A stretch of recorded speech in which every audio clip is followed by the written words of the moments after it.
So in this video, I wanted to take apart the B18 that came out of the Integra while we were waiting on parts, because during the engine removal out of the car, I ended up breaking a few things that are on order. So I figured while we're waiting on parts, we could take apart the B18 and see what caused it to fail. I mean, we already know what caused it to fail, the lack of oil. But I guess really to see the carnage in it and see if it is even going to be savable. Because the original plan is to build this block for big boost, but I don't even know if the crank is good. Just take a look at what we can see on the outside here, the discoloration and the clear telltale signs of lack of maintenance by the pounds and pounds of oil on the outside where it doesn't belong of the engine. So yeah, and I also wanted to go ahead and get the transmission separated from it so that we can go ahead and throw it on my engine stand where the B20 was for months. Alright guys, so just looking at this engine here, it is like really dark, which could be normal for a higher mileage engine, but this engine actually failed due to oil or lack of oil pressure, whatever that meant. There was oil in it. I'm wondering if the engine was just run so low on oil for so long that the oil pump ended up failing, which makes sense. I mean, look at this, guys, look at this. Just caked, absolutely caked in oil everywhere, all around the block. First thing I'm going to do is separate the transmission from the block. I've already got all the bolts loose, which was nice. They weren't in there very tight. And I guess we can see what a 60,000 mile abused clutch it looks like.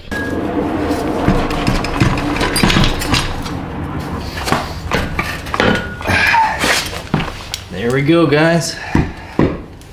Oh my goodness. This is crazy. The transmission is just as oily as the engine is. Like, holy crap. Guys, that is insane.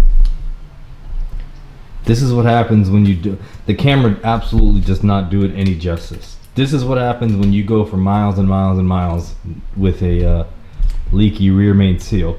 There's oil on top of the bell housing. That's insane.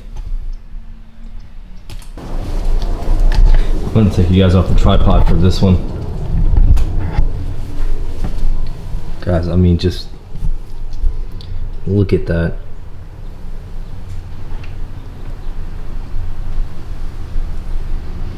Absolutely insane. Take care of your Integras, please. I didn't know Honda designed a wet clutch system for these. I wanna see what that looks like now. That thing cannot be doing so good. I did drive the car. I think this might be from the throwout bearing. There's even more of it. It's brittle. Throwout bearing feels alright, but let's take a pause on this really quick.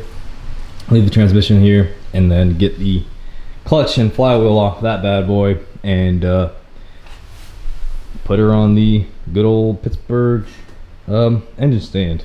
No, we will probably not be reusing this clutch.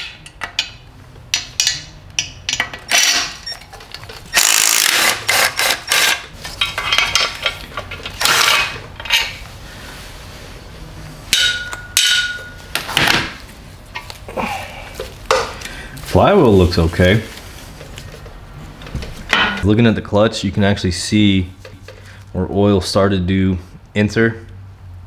And oil and clutches on dry clutches don't mix. You guys don't want to mix them. That'll basically make this wear completely erratically, soup really fast, and just be really bad, and probably smell really bad too. I mean, the clutch is most certainly used. I mean, you can't even really see the like, look at this side.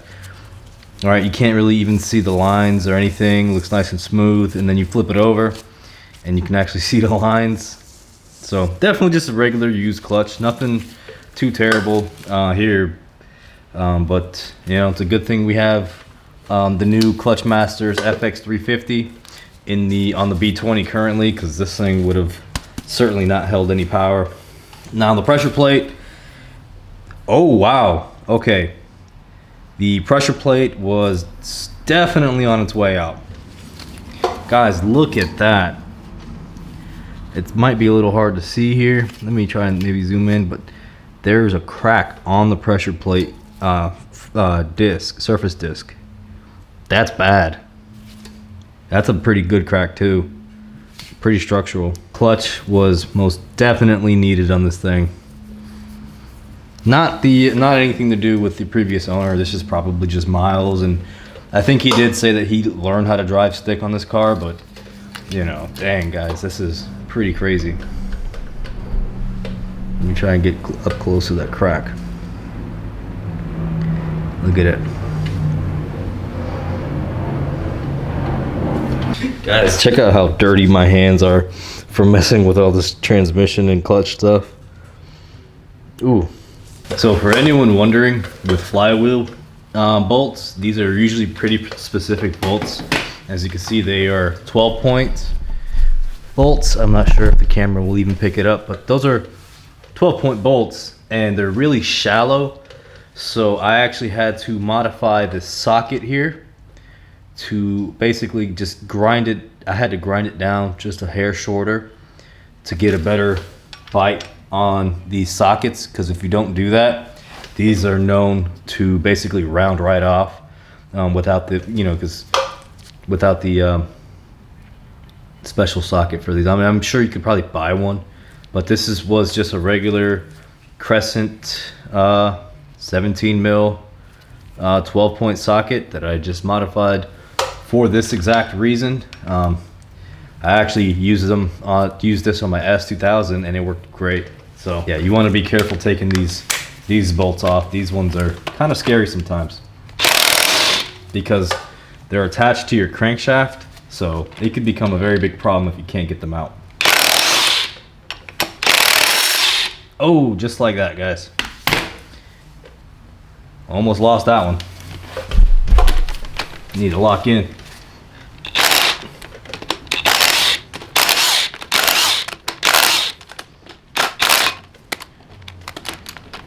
Whoops. There we go. Got most of them loose. So now the flywheel, which this is pretty heavy, by the way. I don't know how heavy the ones on the B series are, but I know on the S2000, the AP2 S2000. Hold on really quick. I want to show you guys what I was talking about. Like, you see how this bolt has shiny edges? I almost rounded this one off. That would have been a very bad day for me, but still good. Definitely still usable, but you know, dangerous nonetheless. But so as I was saying, I don't know how heavy these flywheels are on the B series, but I know on my S2000 that one was about 14 pounds, which doesn't sound like a lot, but that's pretty heavy.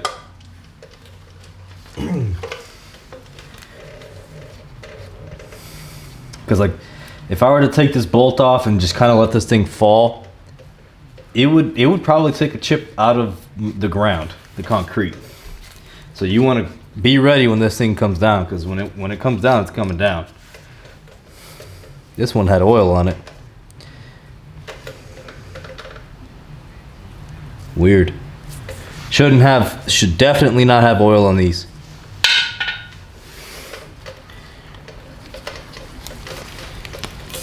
I think this flywheel is so oiled up, it's caked onto the crankshaft.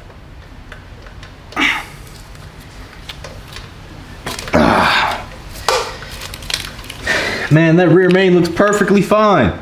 I noticed when I was putting the one on the B20 in, I noticed that the pilot bearing stuck out just a hair, and I wasn't sure if that's how it's supposed to be, but it's the same exact way on the OEM B18 that I pull out of the car. So yeah, this flywheel is definitely reusable.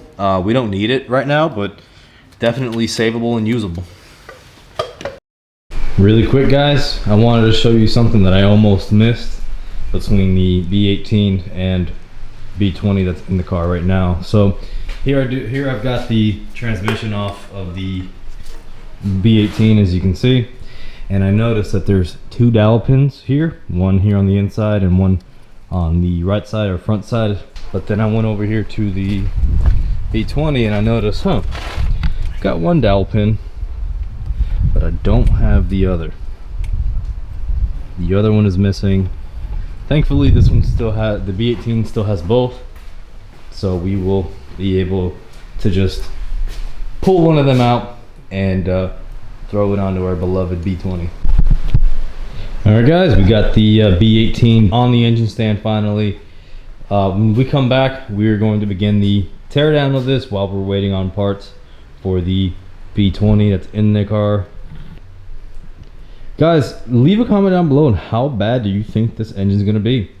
I'm going to guess somewhere on the brink of barely reusable. I'm going to say the crankshaft is probably going to be borderline unusable. Who knows how long the previous owner drove, starving this poor car of oil. Hopefully it is savable, because I do want to boost this block. So leave a comment if you think it's savable, and if you guys think it is, what piston rod combo would you guys go with if you were me? Oh yeah, leave a thumbs up if you want to see this poor oiled up transmission cleaned off and rescued, because Lord knows she's needing it. Just a reminder, guys, this engine is actually out of the car due to oil starvation. It had low oil pressure to begin with, as if the globs of external oil on this engine wasn't a telltale sign. But if you guys haven't already, check out my assessing the damage on my cheap Honda video, and in that video we took the oil pan off to take a look underneath, and there was metal shavings galore in that oil pan. So it's not looking good for the B18 here, but we have hopes, fingers crossed, that we can make it work and we can make it hold a big power boost. Here we are, day 2 of the B18 teardown. First thing I wanted to do before we start tearing this thing down is clean it, because as y'all saw earlier, this thing was absolutely caked in oil. Should be reasonable now. The main reason why I wanted to clean it out so bad was I want to start modifying the block to fit the turbo, because unfortunately it will not sit without having to de-web the block, and there was so much oil on here that I couldn't even see the webs of the block. So it's much better now. And so before we start tearing everything down, I'm going to leave the head, I'm going to leave everything assembled, and I'm going to make the turbo fit. This turbo, to be exact, I want to modify the block to make sure that this turbo will fit, and that way we'll know exactly how much we'll need to cut on the B20 as well. Check it out, guys. It won't actually fit with its current configuration at all. I mean, I can't even get the manifold on the studs here without having to cut a good chunk of the webbing out of the block, and we might even need to take a good bit of the compressor housing material off as well, because it's hitting all around here. I'm not so sure how much of this we can actually remove. So here, just a recap, is the before results on my transmission. Pretty dang oily, really bad. All right, boys, so we had to take drastic measures to get this transmission clean. I mean, it is an absolute nightmare. Normally, garden hose and dish soap will do the trick. I had to go and whip out the good old degreaser, the simple green. I normally don't use degreaser. Here's what dish soap and garden hose did for the engine. As far as the transmission goes, it's even worse. So it's getting the good old degreaser and a little baby pressure washer.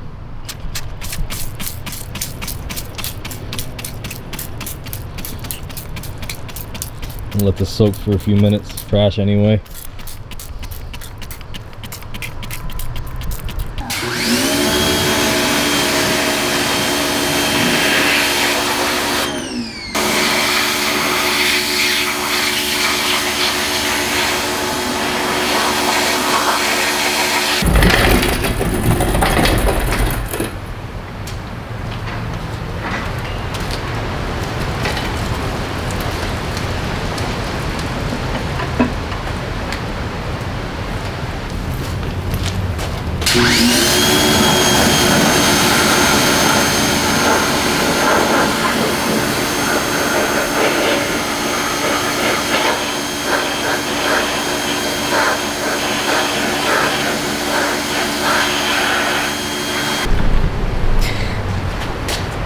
Guys, I think that's gonna have to do it as far as the cleaning goes for now.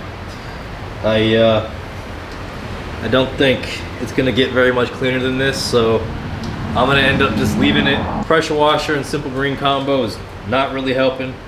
The only thing I can think of is letting it sit for another few hours before we begin the teardown, because guys, it is like not even, I mean, it looks better, but it's just, here, let me show you. I think I underestimated how difficult this was going to be with all the years and years of neglect. It looks way better, don't get me wrong. I'm just not happy with it. Engine 2. I got most of the clumps of oil out of it, but still not clean. The input shaft and the transmission's pretty bad. There's still a few clumps here and there. Alright guys, that's gonna have to do as far as the pressure washing, it's gonna have to do it for now, guys. I think we did pretty good. I am an absolute mess. I have oil and gunk all over me. So I'm gonna take a shower, but here is the results of the simple green and pressure washer. The head, you can use the head. The head is a good representation of what it used to look like. You can see it's a little bit darker, but we did a pretty good job. Not perfect by any means. Not really too concerned with it. Considering this engine will probably end up going to a machine shop, and I may end up just paying somebody to clean it. But speaking of getting clean, I'm gonna go take a shower, guys, and when I get back, we will begin the turbo mock-up and cutting of the webs, and then the disassemble of the B18 so we can check out some of that carnage.